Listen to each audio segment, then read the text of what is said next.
नमस्कार दोस्तों, आपके अपने चैनल एसटीडी विद सुमन में आपका बहुत बहुत स्वागत है। आज की इस वीडियो में हम लोग केशवदास जो रीतिकाल और भक्तिकाल दोनों के ही प्रसिद्ध कवि हैं, जिन्होंने अपनी जो छाप छोड़ी है वो रीतिकाल और भक्तिकाल दोनों में ही छोड़ी है। और इनकी जो रचनाएं हैं बहुत ही प्रसिद्ध हैं। परीक्षाओं की दृष्टि से ये बहुत ही महत्वपूर्ण कवि हैं। तो हम लोग आज के वीडियो में इन्हीं से संबंधित महत्वपूर्ण बिंदुओं को देखेंगे, जिसमें हम लोग केशवदास जी के जीवन से संबंधित महत्वपूर्ण बिंदु और रचनाओं को विस्तार से देखेंगे और लगभग सभी पॉइंट को हम लोग देखेंगे ताकि परीक्षा में कुछ भी ना छूट पाए। तो चलिए हम लोग देखते हैं। सबसे पहले हम लोग केशवदास जी का जन्म देख लेते हैं। इनका जन्म 1555 ईस्वी में हुआ था और इनकी मृत्यु लगभग 1617 ईस्वी में। केशवदास जी के पिता का नाम काशीनाथ, इनके बड़े भाई का नाम बलभद्र मिश्र था, जो एक अच्छे कवि थे। ऐसे आश्रयदाता की बात की जाए तो ओरछा नरेश, इंद्रजीत सिंह और वीर सिंह देव दोनों लोगों को केशवदास जी का आश्रयदाता माना गया है। चलिए अब हम लोग केशवदास की रचनाओं को देख लेते हैं, जिसमें रसिक प्रिया 1591 ईस्वी, रामचंद्रिका 1601, कवि प्रिया 1601, रतन बावनी 1607, विज्ञान गीता 1607, वीर सिंह देव चरित्र 1607, जहांगीर जस चंद्रिका 1612 ईस्वी में, और छंदमाल और फिर नक्सिक, यानी कि इतनी रचनाएं जो प्रसिद्ध रचनाएं हैं केशवदास जी की। मैंने यहाँ पे क्रम से भी लिखा हुआ, आप लोग देख सकते हैं, क्योंकि क्रम लगाने के लिए भी परीक्षाओं में प्रश्न बनते हैं। आगे इनकी जो केशवदास जी की जो रचनाएं हैं उनसे संबंधित तो कुछ महत्वपूर्ण बिंदु इन्हें भी हम लोग देख लेते हैं। जैसे जो रसिक प्रिया है वो आधारभूत ग्रंथ है।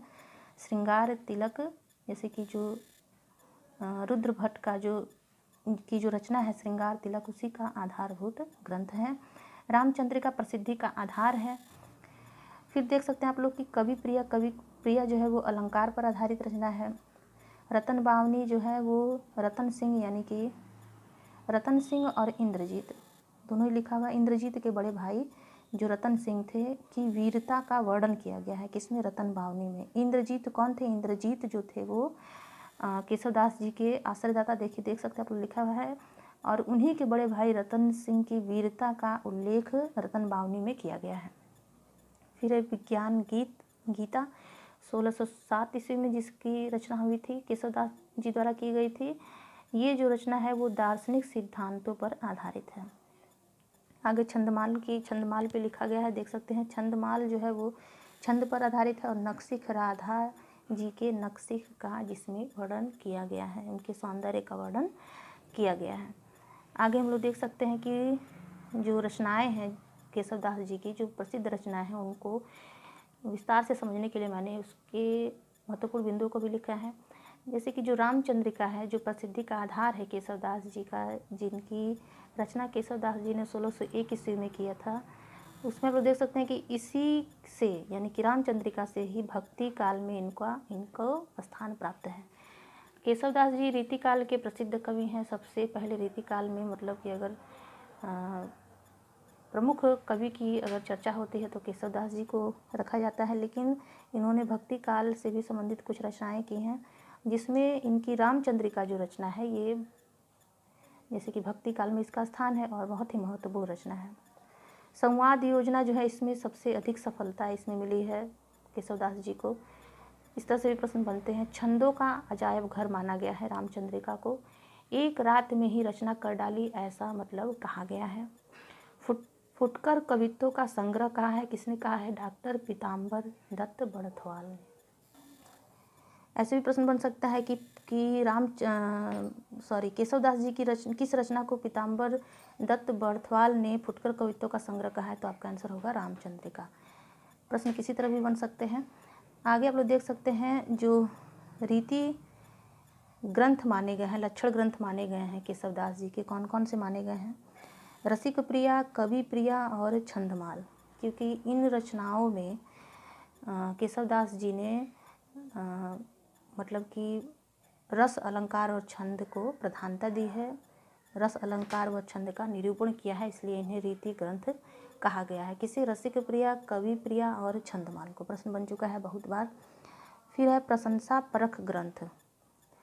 प्रशंसा परक ग्रंथ मतलब कि केशवदास जी ने किसी वीर पुरुष की प्रशंसा की है अपनी रचनाओं में, यानी कि आशादाताओं पर भी आधारित है। रतन बावनी जो है, आप लोगों को मालूम ही है कि जो रतन बावनी है वो इंद्रजीत जो उनके आश्रयदाता थे, उनके बड़े भाई रतन सिंह की वीरता का वर्णन है। फिर वीर सिंह देवचरित, वीर सिंह जो थे वो भी उनके आश्रयदाता थे केशवदास जी के, तो उनकी मतलब कि इसमें प्रशंसा की गई, उनकी वीरता को बताया गया है। फिर जहांगीर जस चंद्रिका, इसमें भी जहांगीर जी की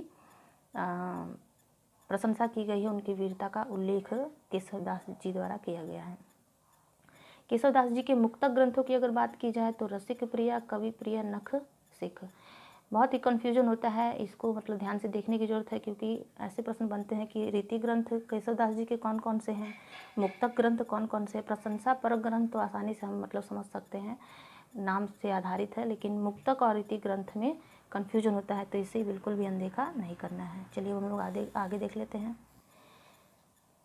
अगला जो पॉइंट है वो प्रबंध काव्य। हम लोगों ने मुक्तक काव्य देखा, तो प्रबंध काव्य जो होता है वो रामचंद्र शुक्ल जी के अनुसार जो उन्होंने प्रबंध काव्य माना है वो रामचंद्रिका और वीर सिंह देव चरित्र को प्रबंध काव्य माना है। प्रश्न कई तरह से बन सकता है, ऐसे बन सकता है कि किसने माना है, तो रामचंद्र शुक्ल जी ने, और किस किस रचना को माना है, तो रामचंद्रिका और वीर सिंह देव चरित्र को माना है।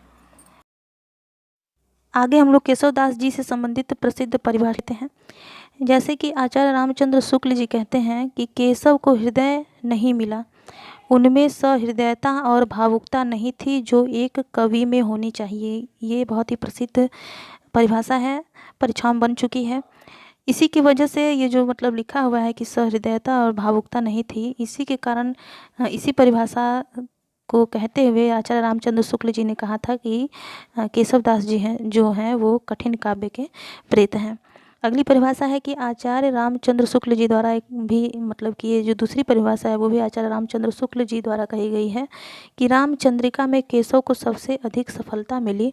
संवादों में उनका रावण अंगद जो संवाद था वो जो रावण अंगद जो संवाद था वो तुलसी के संवाद से कहीं अधिक उपयुक्त व सुंदर है। अगली परिभाषा विश्वनाथ प्रसाद मिश्र जी द्वारा लिखित है कि रीति काल का सम्यक प्रवर्तन जो है वो केशवदास द्वारा भक्ति काल में ही हो गया था। जैसा कि हम लोग जानते हैं कि केशवदास जी ने भक्ति काल और रीति काल दोनों में ही रचनाएं की हैं। तो भक्ति काल के अंत में और रीति काल के प्रारंभ में केशवदास जी की रचना है, उसी को ध्यान में रखते हुए विश्वनाथ प्रसाद मिश्र जी ने इस परिभाषा को लिखा था। फिर आचार्य रामचंद्र शुक्ल जी की अगली परिभाषा है कि रामचंद्रिका छंदों का अजायब घर है, जो हम लोग पहले भी पढ़ चुके हैं, ये आचार्य रामचंद्र शुक्ल जी द्वारा कहा गया है। तो ये कुछ परिभाषाएं थीं। चलिए आगे हम लोग देख लेते हैं। आगे आप लोग देख सकते हैं कि प्राकृत कवि कहा, किसने कहा है, तुलसीदास जी ने। कठिन काव्य का प्रेत कहा रामचंद्र शुक्ल जी ने। तुलसीदास जी की का जन्म कब हुआ था, 1532 ईस्वी में हुआ था। कठिन काव्य का प्रेत रामचंद्र शुक्ल जी ने कहा, हम लोग पहले भी मतलब इसकी परिभाषा में भी हम लोगों ने देखा था। फिर हिंदी का प्रथम आचार्य माना जाता है केशवदास जी को।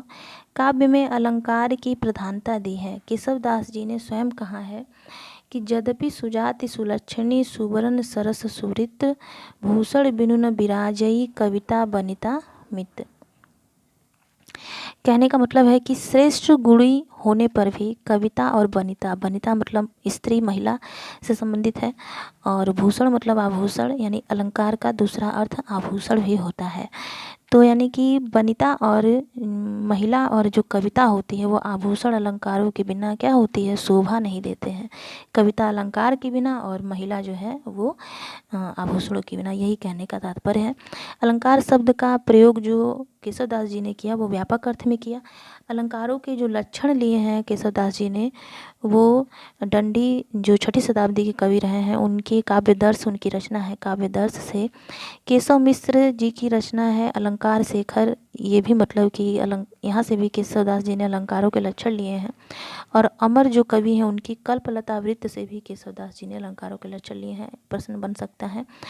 तो इस तरह से हम लोगों ने केशवदास जी से संबंधित महत्वपूर्ण बिंदुओं को देख लिया है। अगर मेरा वीडियो को पसंद आया हो तो इसे लाइक करें, अपने दोस्तों में शेयर करें। मेरे चैनल के प्रति अगर कोई सुझाव हो तो उसे कमेंट करके ज़रूर बताएं, और चैनल को सब्सक्राइब करें। फिर मिलेंगे ऐसे उपयोगी वीडियो के साथ। धन्यवाद।